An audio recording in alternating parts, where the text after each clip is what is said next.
కళ్యాణ్ గారు విన్ కావాలని కోరుకుంటున్నానండి. తనుజ విన్ అయింది, నీకు కళ్యాణ్ విన్ కాడు. ఎందుకంటే తనుజ గ్లామర్ గా ఉంది, ఒక కంటెంట్ ప్రకారం మాట్లాడుతుంది. కళ్యాణ్ ఏమన్నా సైలెంట్ గా ఉంటాడు, ఏదో ఒక మూలకుండి ఏదో గేమ్ నడిపిస్తాడు. అంటే ఒకరు జోలికి వెళ్ళడు, ఒక అభిప్రాయం తీయడు. కాకపోతే నాగార్జున సీరియల్లో నాగార్జున నాటకాల్లో నటిస్తుంది కాబట్టి ఆమె గెలిపియాలని మీకు ఆమె ఏమి చేయట్లేదని చాలా మంది అంటున్నారు. దాని గురించి మీరేమంటారు? ఎవరు? ఏడుపు సీన్ తప్ప ఏమన్నా చేసిందా? ఆమె అన్ని సీన్స్ బాగానే చేస్తుంది. ఆమె ఏం చేయట్లేదు అంటున్నారు, చెప్పలేకపోతున్నారు. జడ్జిమెంట్ కూడా నెంబర్ 1 ఇస్తుంది అనమాట అందరికి, ప్రతి ఒక్క. కళ్యాణ్ ఏం చేస్తున్నాడు చెప్పు ఒకసారి.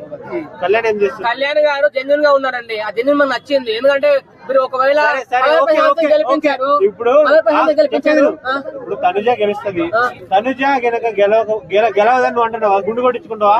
నేను చెప్తున్నా, గుండు కాదు. నేను చెప్తున్నా, ఈ సీజన్ లో బిగ్ బాస్ 9 సీజన్ లో కళ్యాణ్ గారు కప్పు కొడుతుందండి. నేను చెప్తున్నాను, జెన్యున్ గా చెప్తున్నాను. కళ్యాణ్ ఆర్మీ మ్యాన్ మన కోసం ఎంతో చేసిండు. మీరందరూ తనుజ కప్పు కొడుతుంది, తనుజ కప్పు కొడుతుంది, తనుజ కొడుతుంది. ఇగో వీళ్ళిద్దరికి నేను కళ్యాణ్కి రాకూడదు, ఇమ్మనీళ్ళకి వచ్చిన నేను బాధపడలేను, కళ్యాణ్కి అయితే రాకూడదండి. ఎందుకంటే టోటల్ గా 9 సీజన్స్, 8 సీజన్స్ బాగుందా? ఈ 9th సీజన్ బాగుందా మీకు? 9th సీజనే బాగుంది. ఇందులో మాకు తనుజ గారే నచ్చారు. ఆమె పర్ఫార్మెన్స్ బాగుంది. స్టార్టింగ్ కూడా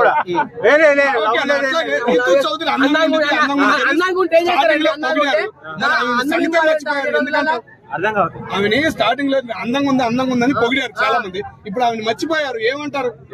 రీతు చౌదరి ఆమె యాక్టింగ్ కూడా బాగుంది. కాకపోతే ఆమె ట్రోల్ చేసుకుని ఆమె వెళ్ళిపోయింది పైకి. మరి దాన్ని ఎవరు చేస్తున్నాడు? ఏం చెబుతాం?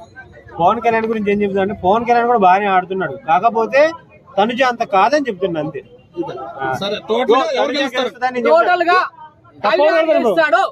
తనుజ గెలుస్తుంది. తనుజ ఓడిపోతే నీకు నేను 12 బీర్లు ఇస్తా. గెలిస్తే ఏం చేస్తావు? కళ్యాణ్ గారు గెలుస్తున్నారు, నేను గ్యారంటీ ఇస్తున్నా, పళ్ళ గుద్ది చెప్తున్నాను. తనుజ గారు గెలుస్తున్నారు, నేను తొడగుద్ది కాదు, గుండె గుద్ది చెప్తున్నా. తనుజ గారు గెలుస్తున్నారు, కళ్యాణ్ గారు గెలుస్తున్నారు ఫిక్స్.